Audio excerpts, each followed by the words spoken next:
સમાચારની તો સંભવિત ઉમેદવારોના નામ સામે આવ્યા છે, જેમાં કચ્છથી જિગ્નેશ મેવાણી, દિનેશ પરમાર, નૌશાદ સોલંકી, બનાસકાંઠામાં જોઈતાભાઈ ચૌધરી, ગોવાભાઈ રબારી, ગુલાબસિંહ રાજપૂત, પાટણથી અલ્પેશ ઠાકોર, જગદીશ ઠાકોર, મહેસાણાથી કિરીટ પટેલ, બળદેવજી ઠાકોર, એજે પટેલ, સાબરકાંઠામાં મહેન્દ્રસિંહ બારિયા, ડાયાભાઈ પટેલ, રાજેન્દ્રસિંહ કુંપાવત, ગાંધીનગરમાં સીજે ચાવડા, અમદાવાદ પશ્ચિમમાં શૈલેષ પરમાર, રાજુ પરમાર, અમદાવાદ પૂર્વમાં હિમાંશુ પટેલ, રોહન ગુપ્તા, હિંમતસિંહ પટેલ, સુરેન્દ્રનગરમાં સોમાભાઈ પટેલ, લાલજી મેર, શ્યામજી ચૌહાણ, રાજકોટમાં લલિત કગથરા, બ્રિજેશ મેરજા, પોરબંદરમાં લલિત વસોયા, જામનગરમાં વિક્રમ માડમ, હેમંત ખાવા, હાર્દિક પટેલ, જૂનાગઢમાં હર્ષિદ રીબડિયા, જવાહર ચાવડા, અમરેલીમાં જેની ઠુમ્મર, વિરજી ઠુમ્મર, પ્રતાપ દુધાત,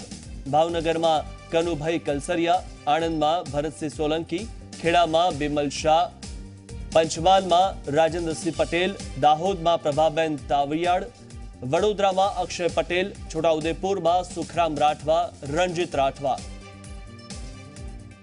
વધુ માહિતી મેળવી અમારા સંવાદદાતા ગૌરવ પટેલ પાસેથી। ગૌરવ, જે રીતે આ સંભવિત કોંગ્રેસના જે ઉમેદવારોના નામો સામે આવ્યા છે અને તેમાં ઘણા પણ નામો જે એક બેઠક પર 2 થી 3 પણ નામો છે, શું વધુ માહિતી?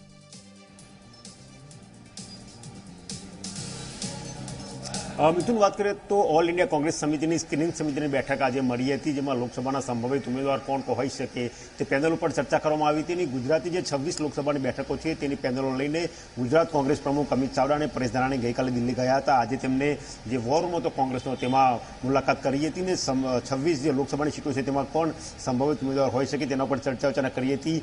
જે પ્રમાણે પ્રાથમિક માહિતી આપણને મળી છે તે પ્રમાણે વાત કરીએ તો કચ્છની બેઠક કદાચ જો જિગ્નેશ મેવાણી સાથે એટલે કે અપક્ષ સાથે કોંગ્રેસનું ગઠબંધન થાય તો જિગ્નેશ મેવાણી માટે તે કચ્છની બેઠક અનામત રાખી શકે છે।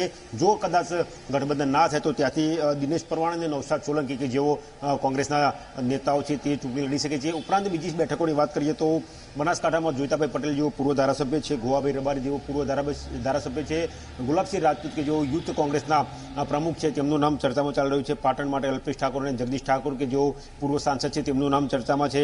મહેસાણામાં કિરીટભાઈ પટેલ કે જેઓ પૂર્વ મંત્રી છે ગુજરાતના તે, બળદેવજી ઠાકોર વર્તમાન ધારાસભ્ય કલ્લોલના અને એજે પટેલ એક નવું નામ કોંગ્રેસનું મહેસાણા માટે ચાલી રહ્યું છે। સાબરકાંઠામાં મહેન્દ્રસિંહ બારિયા કોંગ્રેસના પૂર્વ ધારાસભ્ય, ડાયાભાઈ પટેલ અને રાજેન્દ્રસિંહ કુંપાવતનું નામ ચાલી રહ્યું છે। ગાંધીનગરમાં સીજે ચાવડા કે જેઓ પૂર્વ મંત્રી છે અને હાલ ગાંધીનગર ઉત્તરથી કોંગ્રેસના ધારાસભ્ય છે તેમનું નામ ચર્ચામાં છે। અમદાવાદ માટે શૈલેષ પરમાર કે જેઓ દાણીલીમડાના ધારાસભ્ય છે અને રાજુભાઈ પરમાર કે જેઓ રાજ્યસભાના પૂર્વ સાંસદ છે તેમનું નામ ચર્ચામાં છે, તેમના નામ પર ચર્ચા વિચારણા થઈ છે।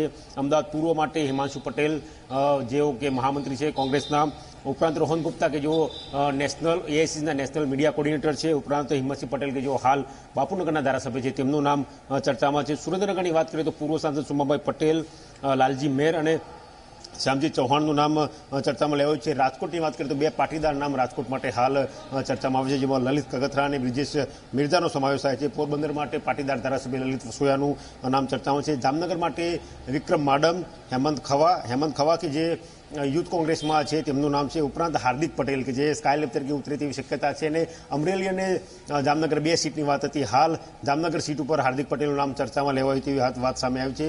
જૂનાગઢ માટે હર્ષદ રીબડિયા કે જેઓ ધારાસભ્ય છે અને કિસાન કોંગ્રેસ છે ખરી નેશનલ લેવલ તેમાં તેઓ સભ્ય છે તેમનું નામ છે। જવાહર ચાવડાનું નામ પણ ચર્ચામાં છે। અમરેલી માટે વાત કરીએ તો જેની ઠુમ્મર, વિરજીભાઈ ઠુમ્મર અને પ્રતાપ દુધાતનું નામ ચર્ચામાં ચાલી રહ્યું છે।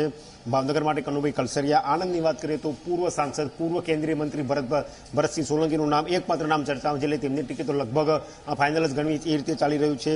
ખેડા માટે હમણાં જેમને કોંગ્રેસ જોઈન કર્યું તે બિમલ શાહ, ખેડા માટે નામ તેમનું ચર્ચાઈ રહ્યું છે। પંચમહાલ માટે રાજેન્દ્રસિંહ પટેલ, દાહોદ માટે પ્રભાબેન તાવિયાડ, વડોદરા માટે અક્ષય પટેલ, છોટાઉદેપુર માટે સુખરામ રાઠવા અને રણજીત રાઠવા। ભરૂચની બેઠકની વાત કરીએ તો જે રીતે વિધાનસભાની ચૂંટણીમાં ભારતીય ટ્રાઇબલ પાર્ટી સાથે કોંગ્રેસનું ગઠબંધન થયું હતું એ જોતા લોકસભાની ચૂંટણીમાં પણ ભરૂચની બેઠક ઉપર કોંગ્રેસ અને બીટીપીનું ગઠબંધન થાય તેવી શક્યતા છે અને ભરૂચ બેઠક બીટીપી માટે કોંગ્રેસ ખાલી રાખે તેવું હાલ ચર્ચા રહ્યું છે। બારડોલી માટે તુષાર ચૌધરી અને આનંદ ચૌધરી કે જેઓ હાલ ધારાસભ્ય છે તેમનું નામ ચર્ચામાં છે। સુરત માટે પ્રફુલ્લ તોગડિયા એક નામ છે, બીજું પણ એક અન્ય નામ છે, પરંતુ હજી સુધી ત્યાં તેના કોઈ ચોક્કસ સમાચાર વહેતા હતા નથી। પ્રફુલ્લ તોગડિયાનું નામ ચાલી રહ્યું છે। વલસાડની વાત કરીએ તો કિશન ચૌધરી, જીતુભાઈ ચૌધરી ચૌધરી અને અનંત પટેલ આ નામ ચર્ચામાં છે. મહત્વનું છે કે જે પેનલ બનાવી તે નામો હાલ ચર્ચામાં લેવામાં આવે છે. છેલ્લું એક વ્યક્તિ કોણ છે તેનો નિર્ણય સ્ક્રીનિંગ કમિટીમાં કરવામાં આવશે. આજે જે પેનલોની ચર્ચા થઈ તે સેન્ટ્રલ ઇલેક્શન કમિટીની જે કોંગ્રેસની બેઠક મળશે એઆઈસીસીની તેમાં ચર્ચા કરવામાં આવશે. પરંતુ એક વાત નક્કી છે કે જે રીતે વર્ષ 2017ની વિધાનસભાની ચૂંટણીનું પરિણામ આવ્યું હતું તે જોતા મહત્તમ બેઠકો જીતવા માટે કોંગ્રેસે અત્યારથી જ કવાયત હાથ ધરી છે. કોંગ્રેસનો દાવો છે કે લોકસભામાં તેઓ વિધાનસભા કરતાં સારું પરફોર્મન્સ કરી ભારતીય જનતા પાર્ટી કરતાં વધારે બેઠકો મેળવશે. જી આભાર ગૌરવ માહિતી આપવા બદલ. તો જે રીતે આ નામો સામે આવ્યા છે 26 બેઠકો માટેના, અને કોંગ્રેસે જે સંભવિત જે યાદી જે છે, સંભવિત નામો જે છે તે સામે આવ્યા છે, ને તેમાં જિગ્નેશ મેવાણી અને હાર્દિક પટેલ જે કોંગ્રેસ સીટ પરથી ચૂંટણી લડી શકે છે તેવું હાલમાં આ સંભવિત નામોમાં લાગી રહ્યું છે.